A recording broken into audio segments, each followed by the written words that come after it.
Painkiller Ghosts, Chapter 6, An Erratic History of Thyme, Part 3. The first time is the time that brings that rush to your head, which won't be there the next time. The first time, what you do is you look both ways, grab it and run, not making eye contact, trying to get lost in those alleys. The first time robbing someone, that is. But you have to run fast. And that's what Timothy did. He ran and smiled, laughing all the way through parked cars, overgrown city backyards, down an alleyway with abandoned lazy boy chairs, curious dogs barking and peeing. He couldn't resist it. He couldn't stop himself. Afterwards, he felt good, real good. He felt high. He was in high school. It was a Saturday evening in late March, when it seemed that winter was not too long gone and spring not too far away. The first time that Timothy robbed somebody, the first time he pulled a gun on a couple walking home through an alley, he got what he wanted. He got enough to fill the tank with gas, find someone to buy him a six-pack. The first time that Timothy pulled that gun on the couple, he knew it was a good idea. He pulled the gun on a man and a woman. They were only about 5 years older than Timothy was, it looked like. The two were close. He had his arm around her shoulder and she was laughing and smiling. And they saw Timothy up a little ahead of them in the alley, but they just thought he'd just keep on going. He pulled the gun out and the man stopped talking, but the woman said, "Oh what? Come on, don't." But he did. Yeah. He kept the gun there, pointed right at them, until they handed over their money they had in their pockets and their wallets. He tried not to say much, a statue. He tried not to be human, a hyena. He tried not to have feelings, a thorn. And he didn't think about them as people, a virus. He didn't get caught. He wasn't wearing a ski mask, just a baseball cap he bought in cash 10 minutes before and threw into a dumpster while running away. He stood in the open, right in the alley, with his bright blue eyes beaming and a smile on his lips. He looked pleasant enough. He had gotten dressed in his nice khakis, a button-down shirt, and stuck a .38 in his jacket. Then he kissed his mother and strode out the front door. He didn't put any bullets in the gun. He didn't have any. But he knew that a gun in his hand, secretly empty, would get him some cash. Then he planned to get his date a little drunk and take her to the park and away from the sidewalks and the car headlights, alone. And he thought that would be that it would be all over, ended. The first time ended up being his only time, although for years afterwards he thought about it and was tempted to try it again at some point in his life, back when he was still Timothy, but not since he became Thyme. And after that time, he didn't think about it for a long time, and never even told Maria about it, and he never thought he would ever run into the people again. But a decade late, still years before he was Thyme, Timothy was sitting in a sandwich shop. He had ducked into it to avoid a rainstorm that had started when he was out walking. He was sitting slumped over in his booth, occasionally picking up a cooling fry and eating half of it, drinking a sweet tea, thinking to himself that he should have ordered a beer instead. He's glancing from the bar to the television attached above the bar to the front door, watching the storm blow by. And when he looked over to the tables in the back of the room, near the kitchen, he recognized her. She sat there eating a salad and smiling and speaking to a man at the table with her who had his back to Timothy. She ate and listened and then smiled and spoke and ate again. Timothy ate some fries. She stopped eating and looked for her napkin, which she had inadvertently dropped, and she looked his direction. She looked right at him. And she was smiling before she saw him, then made eye contact with him, quit smiling at him, but then smiled again and looked away. Timothy was done with his fries.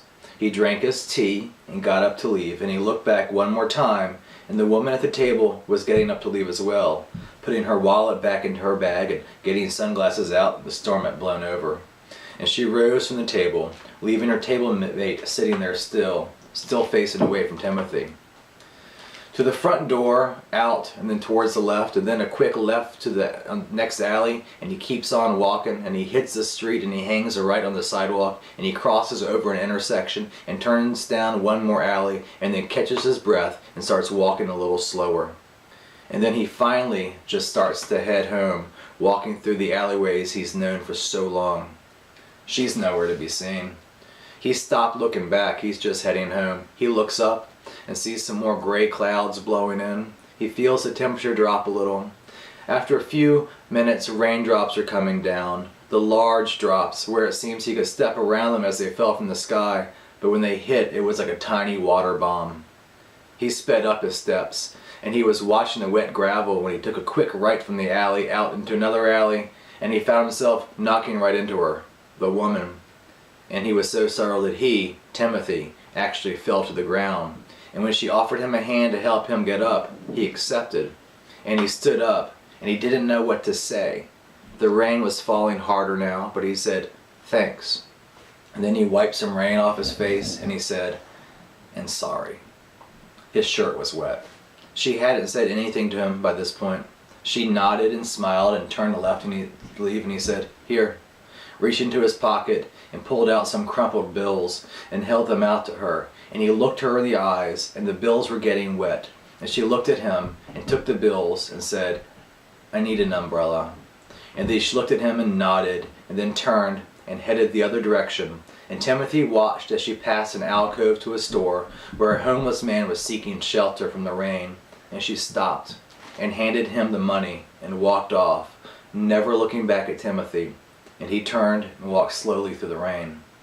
And again, he didn't think too much about her, and he didn't see her again for a number of years more. That wouldn't be the last time he saw her, but it would be the last time he saw her when he was Timothy. The next time he saw her was in the grocery store when he was doing Mama's shopping.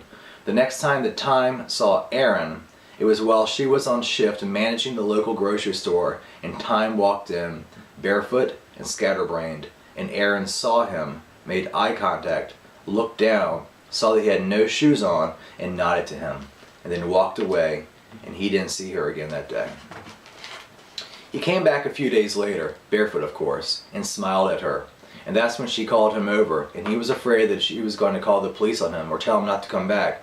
But she looked at him and said, with a blank expression, "They say shoes should be worn in here." She pauses. He nods. She continues, "But I guess I don't care." And that's when Thyme picked up the piece of paper and wrote his statement about taking responsibility for his own feet.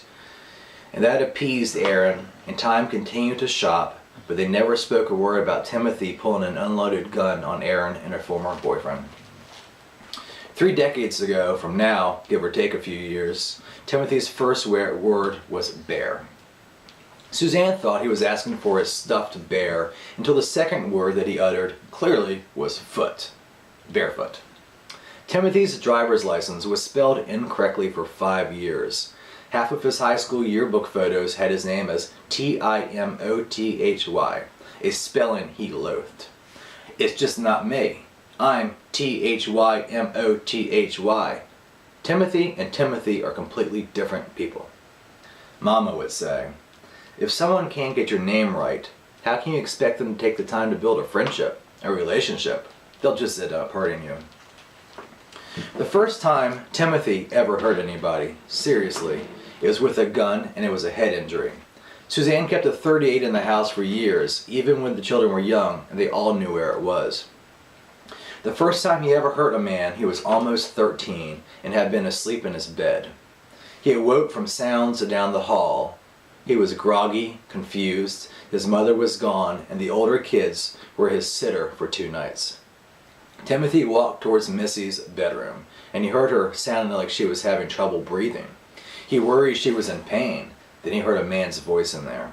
He walked barefoot down the hall to Suzanne's room and grabbed her gun. He cracked Missy's door a little, smelled what we would later know as incense in a dying joint, and peered into a dimly lit room. A man was on top of his sister, on her bed, naked. He must have been hurting her. She was biting her lips, moaning. Timothy had heard about rape, and this must be it. He opened the door and silently ran towards the bed to rescue Mississippi, who was so involved that she didn't see him come into the room. Timothy sprang up on the mattress and hit the man in the back of the head with the butt of the gun. The man passed out, bleeding, still inside Missy. Naked, she called an ambulance. Young Timothy, in the meantime, had run back to his bedroom and hidden himself in the closet, not sure if he had saved his sister or killed someone or both or neither. He stayed in the closet until the ambulance came to the house, and Missy, dressed by then, jumped in the back of the ambulance too and rode to the hospital.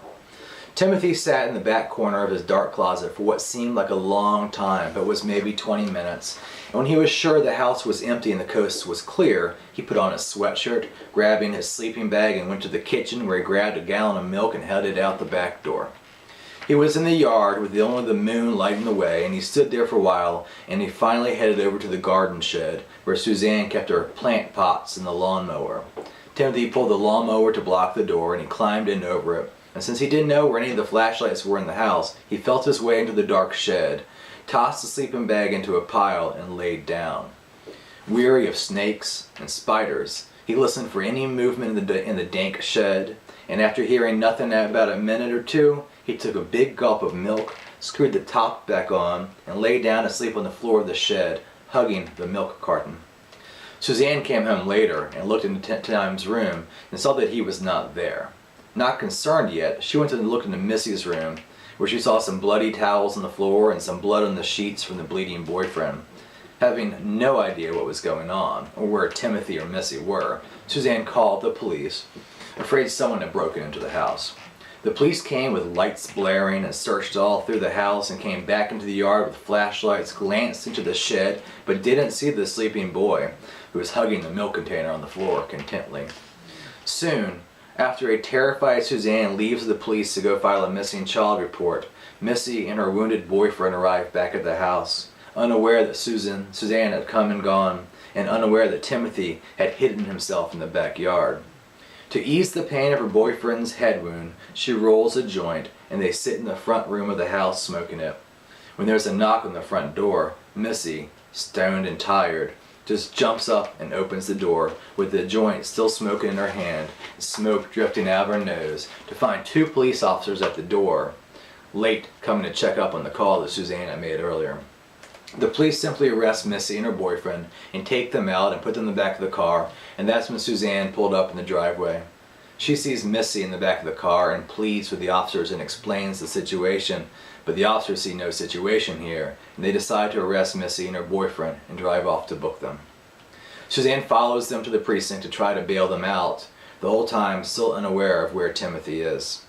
It's morning before Suzanne gets back to the house with Missy, and they're in the kitchen listening to the morning news on the radio, and the news talks about Timothy and how there is a missing child, and Suzanne, finally home and concerned and scared, starts to cry. And Missy hugs her, and that's when Timothy walked back into the house, dragging his sleeping bag behind him and the half-empty carton of milk held under his arm. Years later, they would sit in that kitchen, Missy and her brother, smoking a joint while Suzanne was out on a date, and laugh about the time that Timothy busted open her boyfriend's skull. They would laugh about that for years, especially after the same boyfriend cheated on her with a friend. And they laughed about it until Missy took that fatal swim in that river, those nasty currents.